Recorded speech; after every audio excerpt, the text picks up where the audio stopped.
중앙은행은 언제나 선택지를 가진 존재처럼 보인다. 금리를 올리거나 내리고 유동성을 공급하거나 걷어들이며 시장의 기대를 관리하는 최후의 조정자로 인식된다. 그러나 역사 속에서 반복적으로 드러난 장면은 다르다. 어느 순간 중앙은행은 더 이상 선택하지 못한다. 모든 수단이 이미 사용되었고 남은 결정은 어떤 고통을 먼저 감수할 것인가 라는 질문뿐이다. 금리를 올리면 금융시장이 흔들리고 금리를 내리면 통화 가치가 붕괴된다. 환율은 불안정해지고 외환 보유액은 빠르게 소모된다. 이때 중앙은행의 판단은 기술이 아니라 시간과 신뢰의 문제로 변한다. 위기는 갑자기 시작되는 것처럼 보이지만 실제로는 오랜 누적의 결과다. 낮은 금리가 장기간 유지되면 부동산과 자산 가격은 현실과 괴리된다. 가계부채는 소득 증가 속도를 앞질러 쌓이고 기업은 차입에 익숙해진다.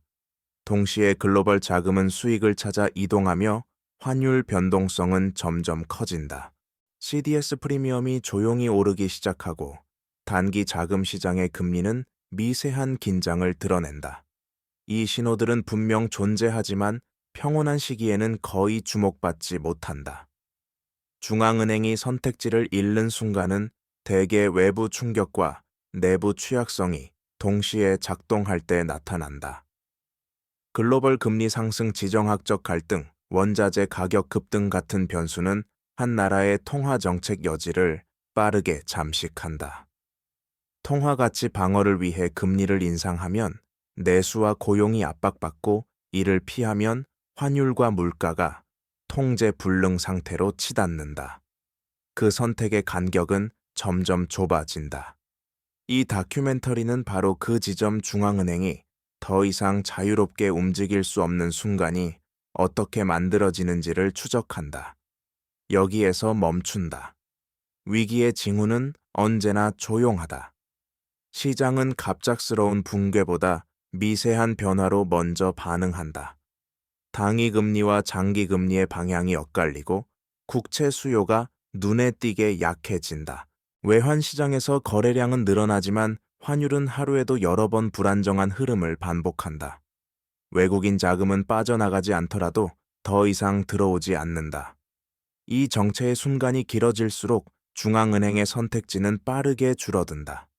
가장 먼저 나타나는 신호는 유동성의 경직이다.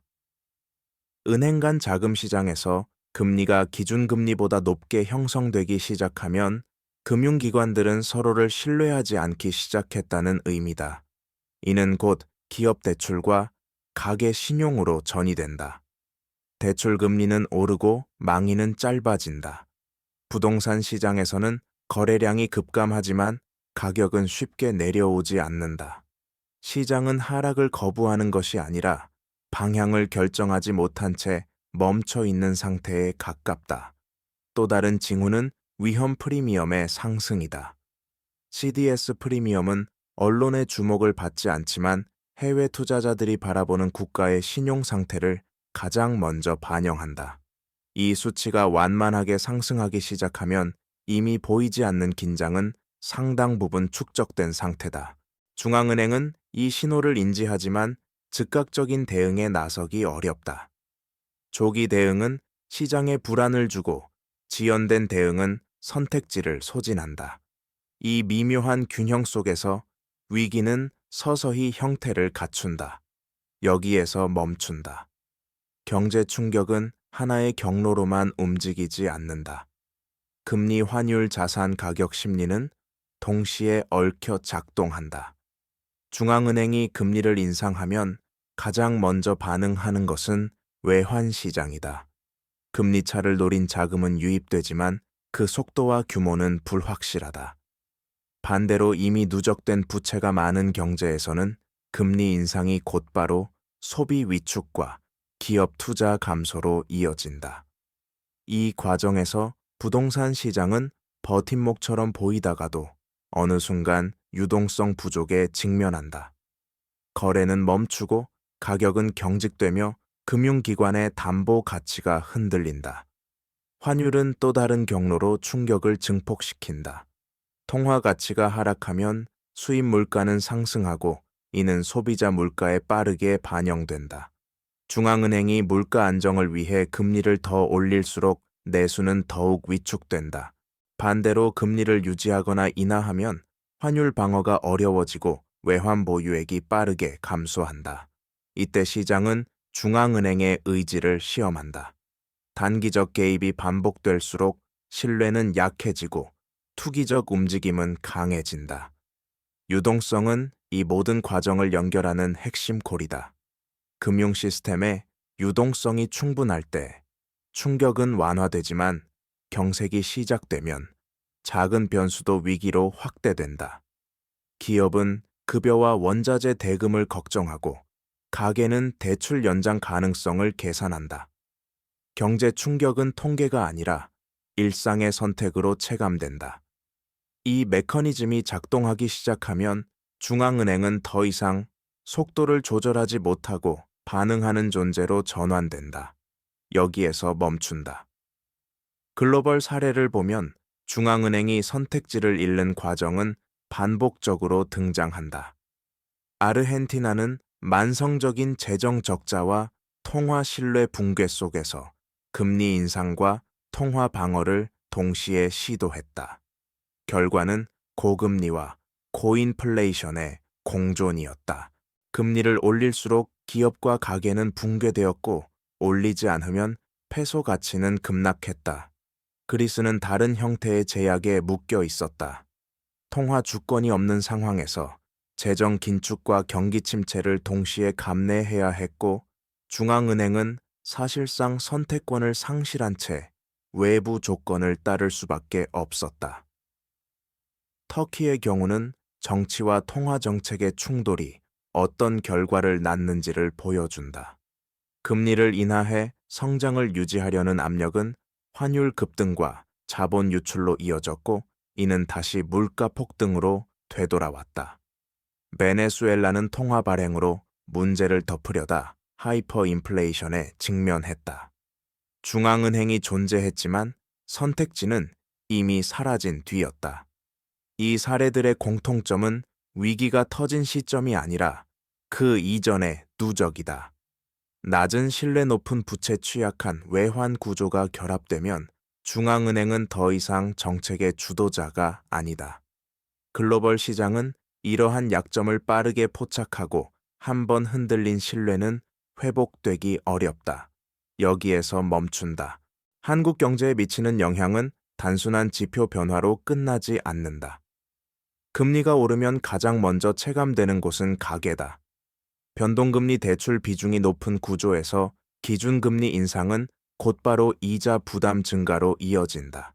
소비 여력은 줄어들고 자영업자의 현금 흐름은 빠르게 악화된다.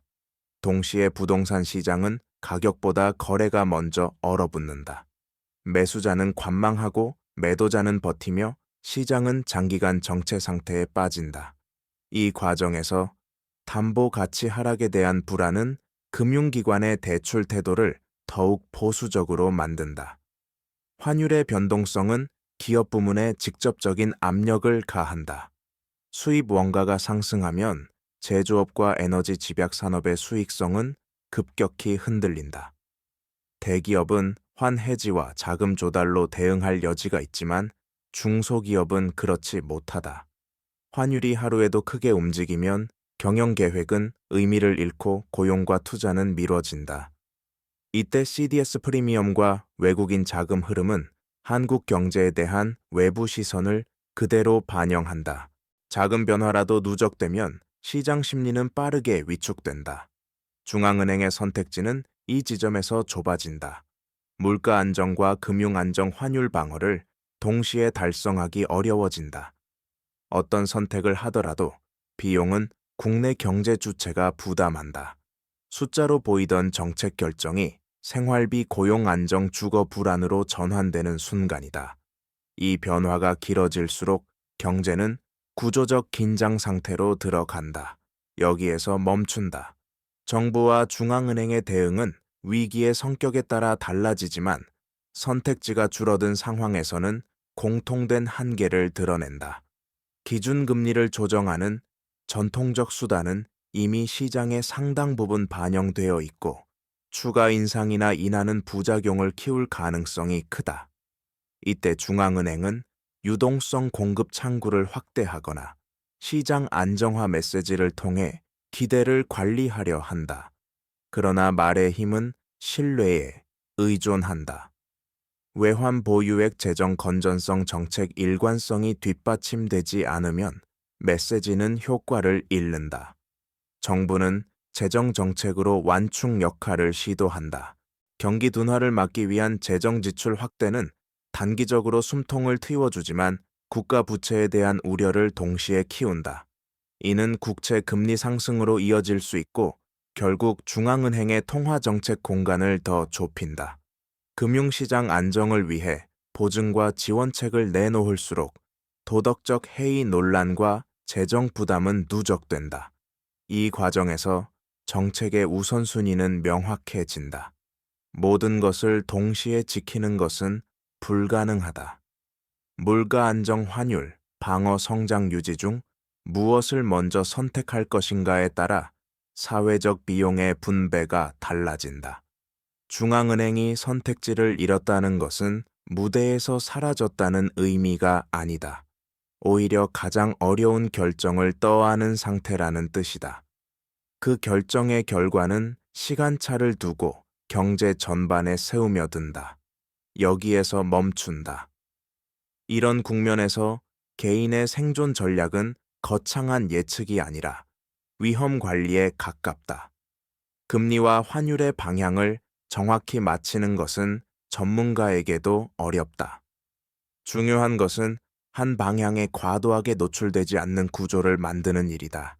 변동금리 대출 비중이 높다면 상환 계획을 재점검하고 금리 상승이 가계 현금 흐름에 미치는 영향을 현실적으로 계산해야 한다. 단기 부담을 줄이기 위한 선택이 장기적 위험을 키우지는 않는지 점검하는 과정이 필요하다. 자산 측면에서는 유동성의 의미가 다시 커진다. 가격이 오를 수 있는 자산보다 위기 국면에서도 선택의 자유를 남겨주는 자산이 중요해진다. 환율 변동성이 큰 시기에는 해외 자산이 방어 역할을 할 수도 있지만 환해지 비용과 환율 리스크를 함께 고려해야 한다.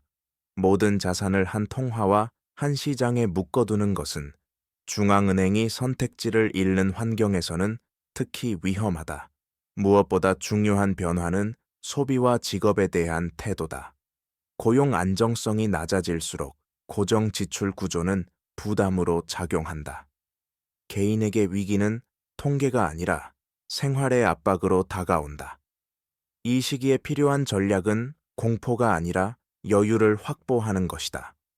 선택지가 줄어드는 환경에서도 개인은 스스로의 선택지를 관리할 수 있다. 여기에서 멈춘다. 위기의 끝자락에서 남는 것은 숫자가 아니라 기억이다. 중앙은행이 선택지를 잃는 순간은 단순한 정책 실패가 아니라 사회 전체가 누적해온 선택의 결과다. 낮은 금리에 익숙해진 소비 부채에 의존한 성장 단기 성과를 중시한 정책 결정은 평온한 시기에는 문제로 보이지 않는다. 그러나 환경이 바뀌는 순간 그 선택들은 동시에 부담으로 돌아온다. 중앙은행은 그 부담을 한꺼번에 떠안는 존재가 된다. 이 장면에서 중요한 질문은 누가 옳았는가가 아니다. 왜 이런 구조가 반복되는가다. IMF 외환위기 이후에도 글로벌 금융위기 이후에도 위기의 패턴은 크게 달라지지 않았다. 위기는 항상 충분히 설명된 뒤에 발생하고 발생한 뒤에는 늘 불가피했다고 해석된다. 그 사이 개인과 기업은 적응하고 정부와 중앙은행은 새로운 균형을 모색한다. 이 다큐멘터리가 남기려는 메시지는 단순하다. 중앙은행의 선택지가 사라질 때 개인의 선택지는 더 중요해진다. 거대한 시스템은 느리게 움직이지만 개인의 판단은 지금 이 순간에도 쌓인다. 불확실성이 일상이 된 시대에 필요한 것은 정답이 아니라 준비다. 위기는 끝나지만 그 기억은 다음 선택의 기준이 된다. 여기에서 멈춘다. 중앙은행이 선택지를 잃는 과정은 단절이 아니라 연속이다. 금리 인상과 인하의 효과가 약해질수록 정책은 점점 더 미세 조정으로 이동한다. 기준금리보다 중요한 것은 유동성의 방향과 속도다. 당위 자금 시장에서의 불안은 장기 금융 비용으로 전이되고 이는 다시 투자와 고용을 압박한다. 이때 시장은 중앙은행의 행동보다 반응을 관찰한다. 한 번의 개입이 아니라 반복되는 개입이 신뢰를 깎아먹는 이유다. 경제 지표는 서로를 강화하며 움직인다. 물가 상승률이 둔화되는 듯 보이면 금리 인하 기대가 생기고 이는 환율 변동성을 키운다. 환율이 흔들리면 수입 물가가 다시 오르고 물가는 안정되지 않는다. 이 순환이 반복될수록 정책의 효과는 지연되고 비용은 커진다. 부동산 시장에서는 금리 변화가 거래량과 가격에 서로 다른 시차로 반영되며 이 불일치는 금융기관의 리스크 관리 부담을 키운다. 이 국면에서 중요한 것은 속도의 관리다. 급한 조정은 충격을 키우고 느린 조정은 불안을 키운다. 중앙은행은 더 이상 방향을 제시하는 존재가 아니라 충격을 완화하는 완충 장치로 기능한다. 그 한계가 분명해질수록 경제는 구조적 선택을 요구받는다. 여기에서 멈춘다. 역사적으로 보면 위기는 항상 외부 변수에서 시작된 것처럼 보이지만 실제로는 내부 구조가 이를 증폭시킨다. IMF 외환위기 당시 한국 역시 단기 외채, 의존도가 높고 외환 유동성이 취약한 상태였다.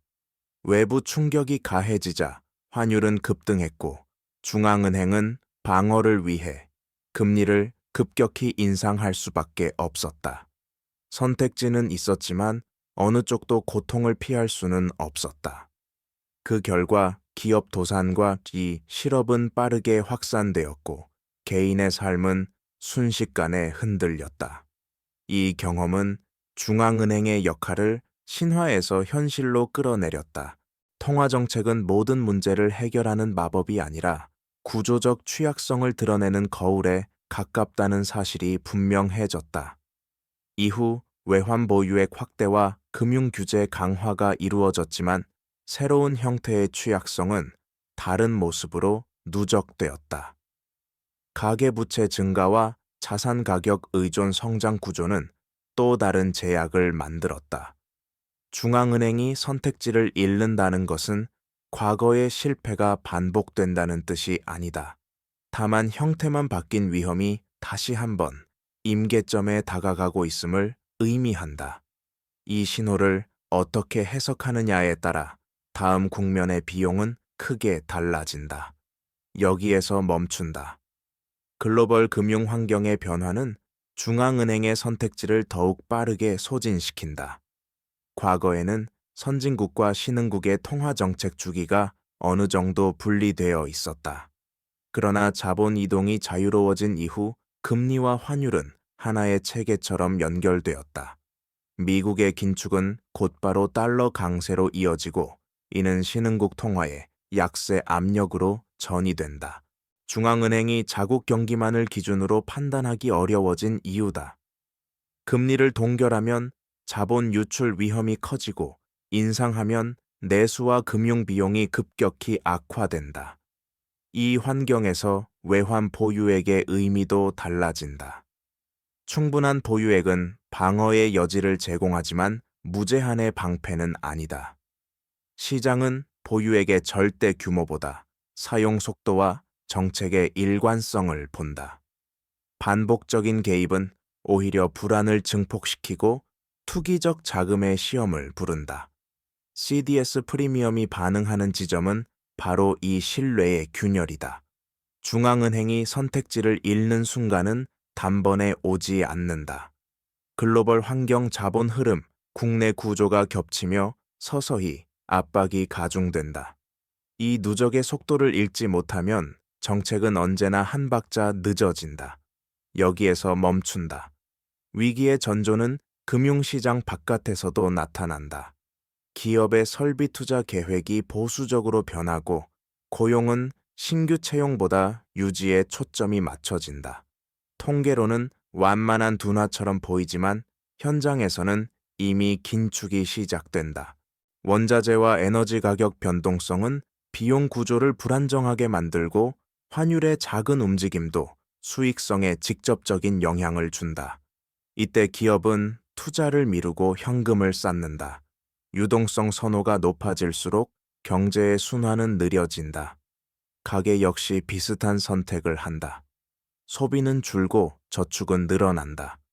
이는 합리적인 대응이지만 동시에 경기 둔화를 심화시키는 요인으로 작용한다. 중앙은행이 금리를 인하해도 소비가 살아나지 않는 이유가 여기에 있다. 심리가 이미 방향을 바꿨기 때문이다. 정책의 전달 경로가 막히는 순간 통화 정책은 의도한 효과를 내기 어렵다. 이 국면에서 중요한 것은 신호의 해석이다. 단기 지표의 개선이 구조적 회복을 의미하지 않을 수 있다. 중앙은행이 선택지를 잃어간다는 것은 정책 수단의 고갈이 아니라 정책이 작동할 공간이 줄어든다는 뜻이다. 이 차이를 이해하지 못하면 다음 단계의 비용은 더 커진다. 여기에서 멈춘다. 정책의 제약이 심화될수록 금융 시스템의 내부 균열이 드러난다. 은행은 대손충 당금을 늘리고 비은행 금융기관은 자금 조달 비용 상승에 직면한다. 단기 차입에 의존하던 구조는 가장 먼저 흔들린다. 유동성은 존재하지만 서로에게 닿지 못한다. 이때 중앙은행의 공급은 선택적이 될 수밖에 없고 시장은 그 기준을 해석하려 든다. 특정 부문만을 지원하면 형평성 논란이 생기고 전반을 지원하면 도덕적 해이가 커진다. 어느 쪽도 비용이 따른다. 부동산 금융은 이러한 압박을 증폭시킨다. 프로젝트 파이낸싱과 담보대출의 만기가 도래하면 금리 수준보다 자금의 가용성이 더 중요해진다. 거래가 멈춘 시장에서 담보 가치는 빠르게 변하지 않지만 신뢰는 급격히 약해진다. 금융기관은 위험을 축소하고 그 과정에서 실물 경제로의 신용 전달은 끊어진다. 통화 정책이 실물에 닿지 못하는 순간이다. 이 단계에서 중앙은행은 위기를 예방하기보다 전염을 막는 역할에 가까워진다. 선택지는 줄어들고 결정의 파급은 커진다. 작은 오판도 구조적 충격으로 이어질 수 있다. 이 긴장 속에서 정책은 더 신중해지지만 시장의 인내는 짧아진다. 여기에서 멈춘다. 국제 비교에서 드러나는 또 하나의 공통점은 사회적 비용의 분배다. 아르헨티나와 터키에서는 통화 가치 하락이 곧바로 생활비 급등으로 이어졌고 중산층의 구매력은 빠르게 붕괴되었다. 그리스에서는 긴축이 장기화되며 청년 실업과 인구 유출이 구조적 문제로 남았다. 베네수엘라는 통화 신뢰가 무너진 이후 현금 자체가 기능을 상실했고 거래는 외화와 실물로 대체되었다. 이 과정에서 중앙은행의 정책 논쟁은 일상의 생존 문제로 바뀌었다. 이 사례들은 위기의 형태가 다르더라도 결과가 개인에게 수렴된다는 점을 보여준다. 인플레이션은 세금처럼 작동하고 실업은 통계보다 빠르게 체감된다. 환율 급등은 수입 물가를 통해 생활 전반을 압박한다. 중앙은행이 선택지를 잃는 순간 정책의 비용은 사회 전반으로 분산되지만 충격은 취약한 계층에 집중된다. 이 비교가 주는 교훈은 단순한 공포가 아니다. 구조적 취약성을 방치하면 위기의 조정은 항상 더 가혹해진다. 중앙은행의 한계는 곧 사회의 선택을 시험하는 장치다. 이 사실을 인식하는 순간 위기는 과거의 사건이 아니라 현재의 경고로 다가온다. 여기에서 멈춘다. 한국 경제의 구조적 특징은 중앙은행의 선택지를 더 복잡하게 만든다. 수출 의존도가 높은 산업 구조는 환율 변동에 민감하고 동시에 가계부채 비중이 높아 금리 변화의 충격이 빠르게 전이된다. 두 축이 동시에 압박을 받으면 정책의 균형은 더욱 어려워진다. 환율 방어를 위해 금리를 올리면 내수와 고용이 위축되고 내수를 보호하면 환율과 물가가 흔들린다. 이 상충은 이론이 아니라 현실의 선택으로 나타난다. 여기에 인구 구조 변화가 겹친다. 고령화는 소비 성향을 보수적으로 만들고 노동 공급을 줄인다. 성장률의 자연 하락은 금리 정책의 효과를 약화시킨다.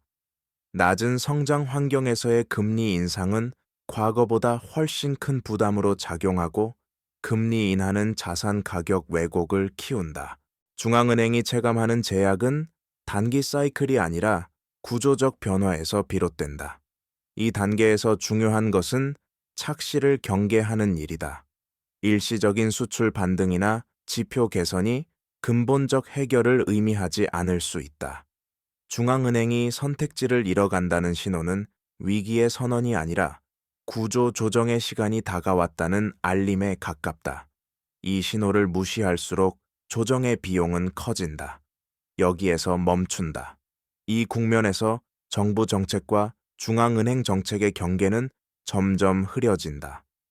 통화 정책만으로는 감당하기 어려운 충격이 누적될수록 재정 정책의 역할이 강조된다. 그러나 재정 역시 무한하지 않다.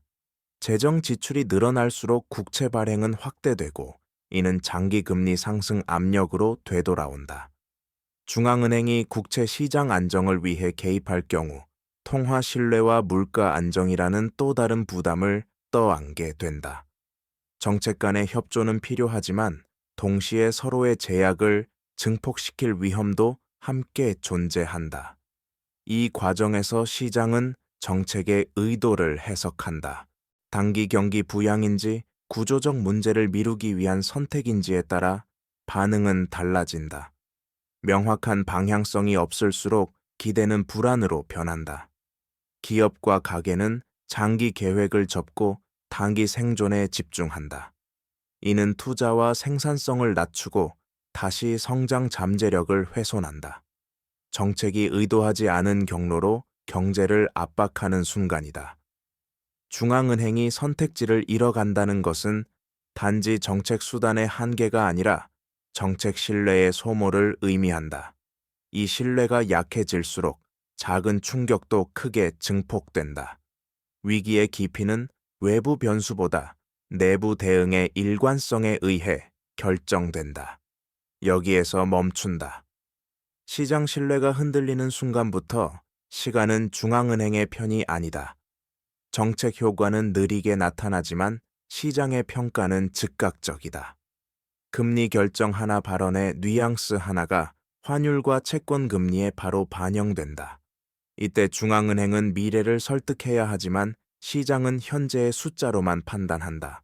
물가 전망이 조금만 어긋나도 기대 인플레이션은 쉽게 고정되고 한번 고정된 기대는 정책으로 되돌리기 어렵다. 신뢰가 약해진 환경에서는 정책의 일관성이 무엇보다 중요해진다. 단기 지표에 따라 방향을 자주 바꾸면 유연성으로 보이기보다 불확실성으로 인식된다. 반대로 고집스러운 태도는 현실을 외면한다는 신호로 해석될 수 있다. 이 미묘한 균형 속에서 중앙은행은 가장 제한된 공간에서 판단을 내려야 한다. 선택지는 줄어들었지만 결정의 무게는 오히려 커진다. 이 국면에서 경제는 과도기적 성격을 띈다. 위기가 아직 표면화되지 않았지만 정상이라고 말하기도 어렵다. 기업과 가게는 조심스럽게 움직이고 금융시장은 작은 뉴스에도 과민하게 반응한다. 중앙은행이 잃어버린 것은 정책 수단의 수가 아니라 시간을 벌 수 있는 여유다. 그 여유가 사라질수록 다음 선택은 더 비싸진다. 여기에서 멈춘다. 이 시점에서 위기는 단순한 경기 순환의 문제가 아니라 구조의 시험대로 변한다. 생산성 둔화, 부채 의존 성장, 인구 구조 변화가 동시에 작동하면 중앙은행의 정책은 근본적 한계에 부딪힌다. 금리를 조정해도 투자로 이어지지 않고 유동성을 공급해도 실물로 전달되지 않는다. 자금은 안전자산과 단기 금융상품에 머물고 위험을 감수하는 경제 주체는 줄어든다. 정책의 전달 경로가 막히는 순간 통화 정책은 신뢰에 그치고 효과는 희미해진다. 이때 등장하는 유혹은 비전통적 수단이다. 자산 매입 유동성 스와프, 각종 보증 프로그램은 단기 안정에는 도움이 되지만 장기적 의존을 낳을 수 있다. 시장은 점점 중앙은행의 개입을 전제로 움직이고 가격 신호는 왜곡된다. 이는 위기를 늦출 수는 있어도 제거하지는 못한다. 오히려 출구 전략의 비용을 키운다. 중앙은행이 선택지를 잃어간다는 표현은 과장이 아니다. 정책이 작동할 공간이 구조적으로 축소된 상태를 의미한다. 이 국면에서 필요한 것은 속임수가 아니라 인식의 전환이다. 무엇이 가능한지보다 무엇이 불가능한지를 명확히 하는 순간 사회 전체의 조정이 시작된다. 여기에서 멈춘다. 구조적 조정의 국면에서는 고통의 분산이 핵심 과제가 된다. 한쪽에 부담이 집중될수록 반작용은 커지고 정책에 대한 저항은 강화된다. 인플레이션을 통해 부담을 나누면 실질 소득이 감소하고 금리 인상을 통해 조정하면 부채를 가진 주체가 먼저 흔들린다. 환율 조정을 선택하면 수입 물가와 생활비가 오르고 재정 확대는 미래의 부담을 현재로 끌어온다. 중앙은행이 선택지를 잃었다는 것은 이 가운데 하나를 고르는 문제가 아니라 어떤 비용을 어떤 순서로 감내할지를 결정해야 하는 상황에 놓였다는 뜻이다. 이 과정에서 사회적 합의의 중요성이 커진다. 정책의 방향이 명확하고 일관될수록 불확실성은 줄어든다. 반대로 메시지가 엇갈리면 시장과 가계는 최악을 가정하고 행동한다. 이는 위기를 앞당기는 자기 실현적 예언으로 작동한다. 중앙은행의 역할은 숫자를 맞추는 것이 아니라 조정의 경로를 설명하고 신뢰를 유지하는 데 있다. 조정은 피할 수 없지만 방식은 선택할 수 있다. 투명한 정보와 예측 가능한 정책은 충격을 완화한다. 중앙은행이 잃어버린 것은 전능함이지 책임이 아니다. 이 책임을 어떻게 수행하느냐가 위기의 깊이를 결정한다. 여기에서 멈춘다. 위기의 중반부에 접어들면 숫자보다 행동이 먼저 변한다. 금융시장은 위험을 재평가하고 신용은 가격이 아니라 조건으로 통제된다. 대출은 가능하지만 쉽지 않고 투자는 존재하지만 보수적이다. 이때 금리 수준 자체보다 중요한 것은 자금이 언제 어떤 조건으로 접근 가능한가다. 중앙은행이 금리를 미세하게 조정해도 체감 효과가 약해지는 이유다. 유동성은 표면에 남아있지만 실물로 흘러가지 않는다. 환율과 물가의 관계도 복잡해진다. 통화 약세가 이어지면 수입 물가는 오르지만 경기 둔화는 소비자 가격 정가를 제한한다. 기업은 비용 상승과 수요 둔화를 동시에 겪고 마진은 압박받는다. 이 상황에서 고용 조정은 가장 늦게 나타나지만 한 번 시작되면 되돌리기 어렵다. 개인은 소비를 줄이고 미래를 대비한다. 이러한 선택이 모이면 경제는 더 느려진다. 중앙은행이 선택지를 잃었다는 신호는 바로 이 지점에서 분명해진다. 정책의 변화가 행동을 바꾸지 못할 때다. 남은 과제는 방향 전환이 아니라 충격을 관리하며 시간을 벌고 구조적 조정을 준비하는 일이다. 이 시간의 질이 위기의 결과를 좌우한다. 여기에서 멈춘다. 이 단계에서 정책 논쟁은 기술적 영역을 넘어 정치와 사회로 확장된다. 조정의 비용이 가시화될수록 이해관계의 충돌은 선명해진다. 금리 인상은 물가 안정에 기여하지만 부채를 가진 계층의 부담을 급격히 키운다. 환율 방어는 수입 물가를 억제하지만 수출 경쟁력과 고용에 영향을 준다. 재정 지출 확대는 단기 완충 역할을 하지만 미래 세대의 부담을 현재로 끌어온다. 중앙은행이 선택지를 잃은 환경에서는 어느 결정도 중립적이지 않다. 이때 중요한 변수는 커뮤니케이션이다. 정책의 목적과 한계를 명확히 설명하지 못하면 시장은 최악을 가정한다. 불확실성은 위험 프리미엄으로 전환되고 이는 국채 금리와 CDS 프리미엄을 통해 다시 경제를 압박한다. 반대로 불편한 진실을 솔직하게 드러낼수록 단기 충격은 있을 수 있지만 중장기 신뢰는 유지된다. 정책의 성공 여부는 즉각적인 반등이 아니라 경로의 안정성으로 판단해야 한다. 중앙은행은 더 이상 모든 문제를 해결하는 주체가 아니다. 다만 조정의 질서를 유지하는 최후의 축이다. 그 역할을 어떻게 수행하느냐가 다음 국면의 출발점을 결정한다. 여기에서 멈춘다. 조정의 시간이 길어질수록 경제 주체들의 행동은 구조적으로 변한다. 기업은 성장보다 생존을 우선하고 가게는 소비보다 현금 흐름을 중시한다. 이 변화는 일시적 반응이 아니라 새로운 기준이 된다. 중앙은행의 정책이 기대를 자극하기보다 리스크를 관리하는 신호로 읽히는 이유다. 금리 인하가 발표되어도 투자는 회복되지 않고 유동성 공급이 확대되어도 자금은 안전자산에 머문다. 정책의 파급력이 약해진 환경에서 시장은 중앙은행의 의지보다 경제의 체력을 본다. 이 체력은 단기간에 회복되지 않는다. 생산성 개선 부채 구조, 조정 노동시장의 재편은 시간이 필요하다. 그 사이 중앙은행은 급격한 충격을 막는 역할에 집중한다. 환율 급변을 완화하고 금융 시스템의 연쇄 붕괴를 차단하며 신용 경색을 최소화하는 것이다. 이는 눈에 띄는 성과를 만들지 않지만 실패할 경우 비용은 즉각적으로 드러난다. 이 국면에서 위기는 서서히 일상화된다. 위기라는 단어가 사라진다고 해서 위험이 사라진 것은 아니다. 오히려 적응이 시작되었음을 의미한다. 중앙은행이 선택지를 잃은 환경에서 중요한 것은 회피가 아니라 관리다. 관리의 질이 다음 회복의 형태를 결정한다. 여기에서 멈춘다. 관리의 국면에서 핵심은 취약 지점을 정확히 구분하는 일이다. 모든 부문을 동시에 지키려는 시도는 자원을 분산시키고 신뢰를 약화시킨다. 금융 시스템에서는 결제와 단기 자금 흐름 실물 경제에서는 고용과 필수 산업의 연속성이 우선된다. 중앙은행의 개입은 넓게가 아니라 깊게 작동해야 한다.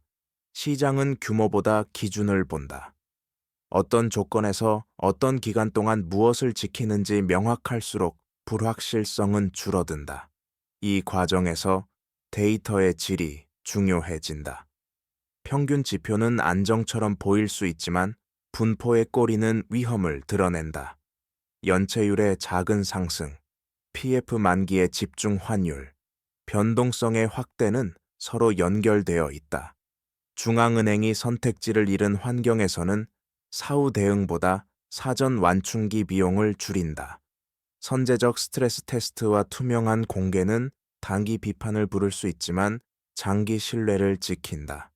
관리의 성공은 성과로 체감되지 않는다.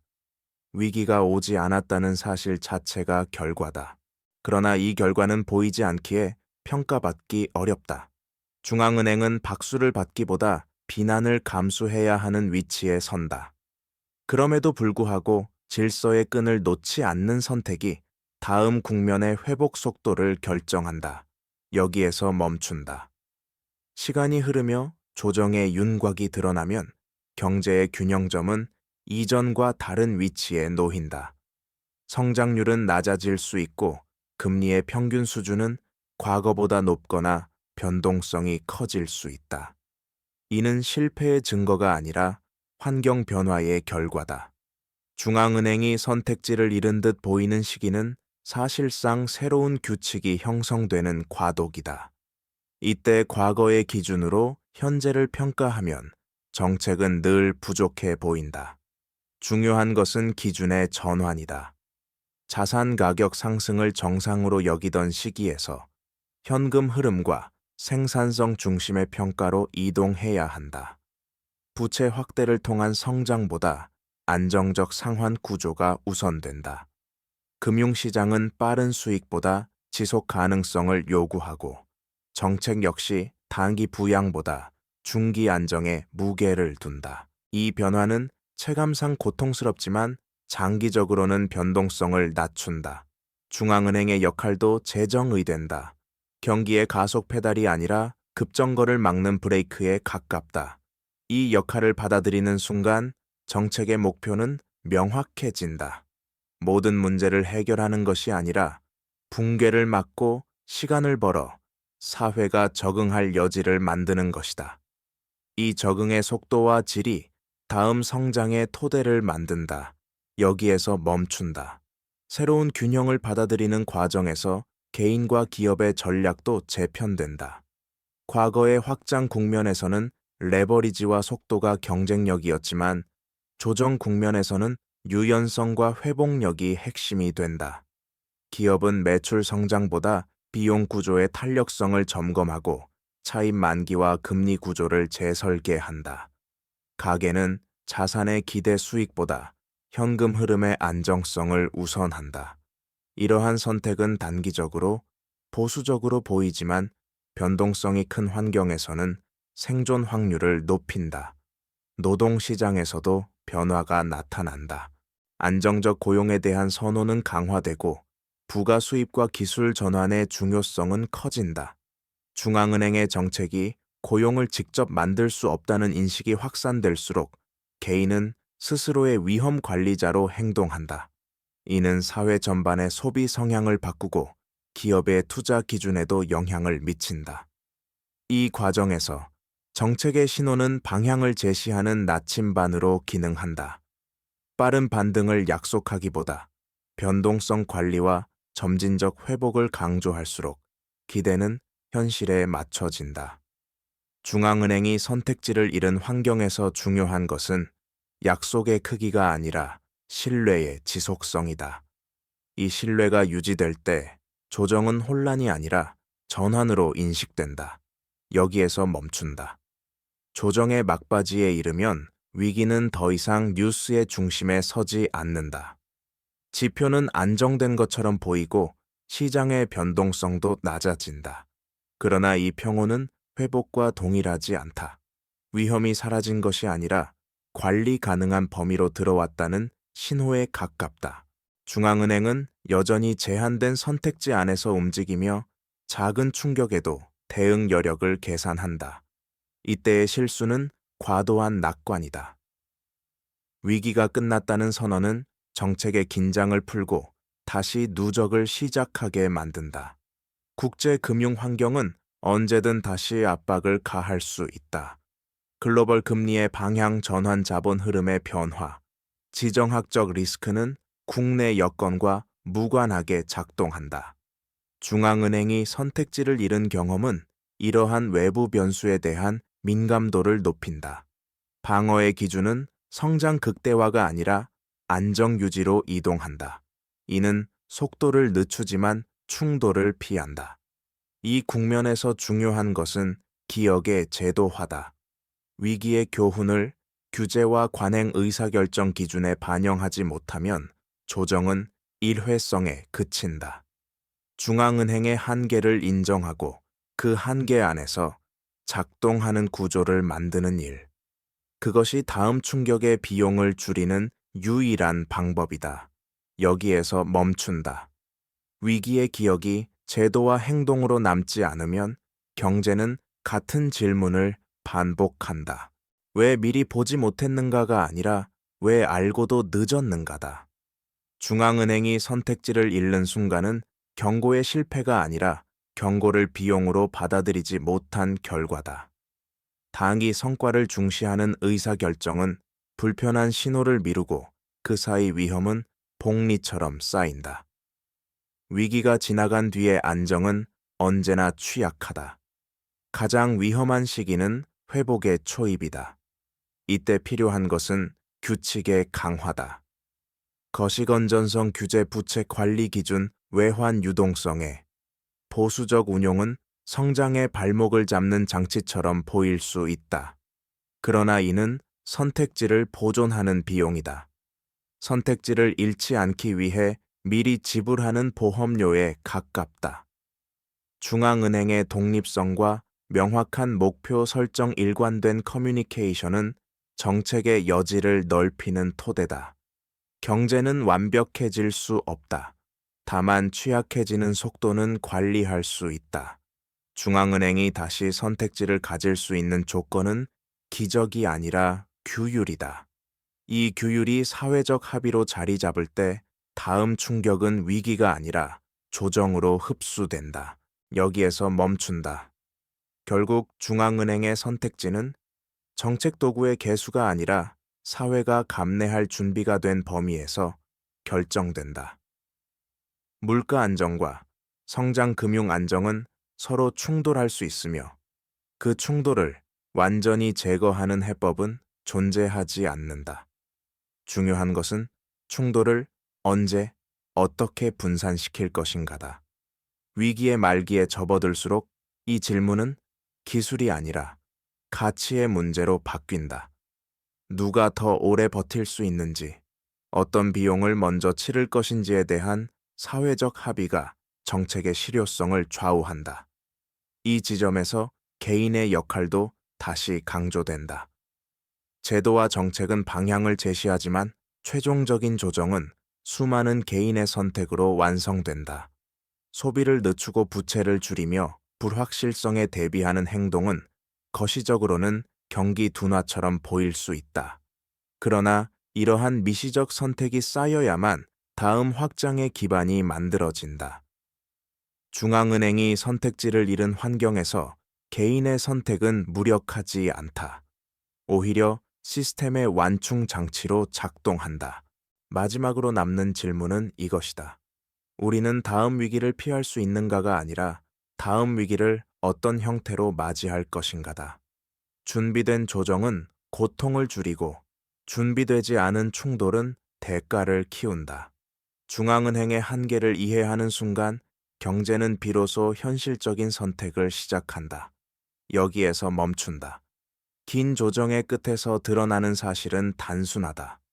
중앙은행이 선택지를 잃는 순간은 예외가 아니라 주기다. 경제가 복잡해질수록 정책의 여지는 줄어들고 그 공백은 기대와 신뢰로 채워진다. 이 신뢰는 성과가 아니라 과정에서 만들어진다. 일관된 기준 예측 가능한 행동, 불편한 신호를 숨기지 않는 태도가 누적될 때만 유지된다. 반대로 단기 안정에 집착하면 다음 충격은 더 큰 비용으로 돌아온다. 이 국면에서 필요한 리더십은 강한 처방이 아니라 절제다. 모든 위험을 제거하겠다는 약속은 오히려 불안을 키운다.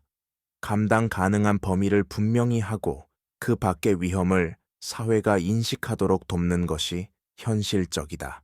중앙은행은 시장을 이기는 존재가 아니라 시장과 함께 질서를 지키는 존재다. 이 역할을 받아들이는 순간 정책은 덜 화려해지지만 더 오래 지속된다. 마지막으로 남는 과제는 학습이다. 위기의 경험을 잊지 않고 규칙으로 남길 수 있는가? 성장의 속도보다 균형의 질을 중시하는 선택을 할 수 있는가? 중앙은행이 다시 선택지를 갖기 위한 조건은 시간이 아니라 기억이다. 이 기억이 살아있을 때 다음 전환은 충격이 아닌 준비로 시작된다. 여기에서 멈춘다. 모든 국면을 지나 다시 질문은 처음으로 돌아온다. 중앙은행은 왜 선택지를 잃는가? 그 답은 정책 실패나 특정 인물의 판단에 있지 않다. 선택지는 평온한 시기에 조금씩 소모된다. 낮은 금리가 오래 지속될 때에 안도감 부채가 늘어나는 동안에 성장 착시 위험 신호를 미루는 사회적 합의가 겹치며 여지는 서서히 사라진다. 위기는 그 결과를 한순간에 드러낼 뿐이다. 이 다큐멘터리가 전하고자 하는 마지막 메시지는 단순하지만 무겁다. 중앙은행은 전능하지 않으며 그 한계를 인정하는 순간 오히려 정책의 현실성은 높아진다. 금리 환율 유동성이라는 지표 뒤에는 언제나 개인의 삶이 있다. 주거 비용 일자리 안정 미래에 대한 불안은 통계보다 빠르게 체감된다. 따라서 경제의 안정은 숫자의 완벽함이 아니라 충격을 흡수할 수 있는 여유에서 나온다. 중앙은행이 더 이상 선택지를 가지지 못하는 순간은 끝이 아니다. 그 순간은 구조를 다시 설계하라는 신호다. 속도를 낮추고 취약성을 줄이며 다음 사이클을 준비하라는 경고다. 위기는 반복되지만 대응의 질은 달라질 수 있다. 이 사실을 기억하는 사회만이 다음 전환을 충돌이 아닌 조정으로 맞이할 수 있다. 여기에서 멈춘다.